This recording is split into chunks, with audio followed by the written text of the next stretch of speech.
I've had clients that thought they didn't have a case when they actually did, where I had an individual that had a suspended license and he shouldn't have been driving, but his kid didn't have anyone else to take him to, it was a practice or an after school activity, and it was only a few miles from their house.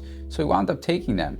And I explained to the driver, my client, that although they had parking tickets, although their license was suspended, still doesn't give somebody the right to rear-end you.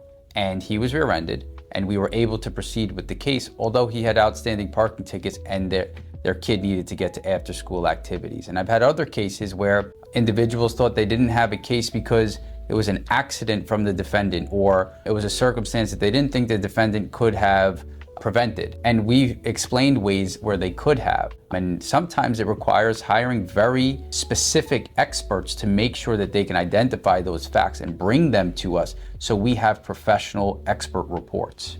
Sometimes even without an expert. I've had cases where someone crosses the street not at the crosswalk. And that doesn't necessarily mean that our client was at fault for not being in the designated area. There are duties upon drivers to see what's there to be seen, to exercise a reasonable amount and degree of care with the operation of the motor vehicle. The perfect example of that is we have a case that's going on trial now.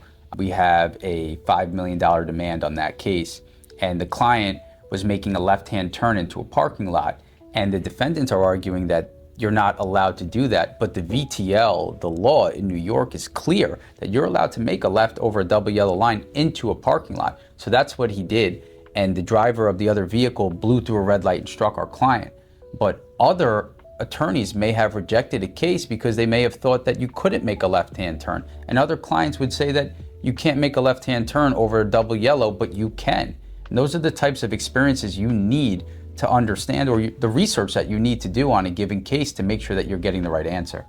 We have, in that case that's coming up for trial, law enforcement officials that are under subpoena by us to explain to the jury that it is proper to make a turn over a double yellow line into a driveway leading into that 7-Eleven. And, we do and go that extra mile to make sure that a victory is guaranteed. There is no such thing as over-preparing for a case. We make sure that we dot every I and cross every T so that there's no unexpected surprises at the time of trial.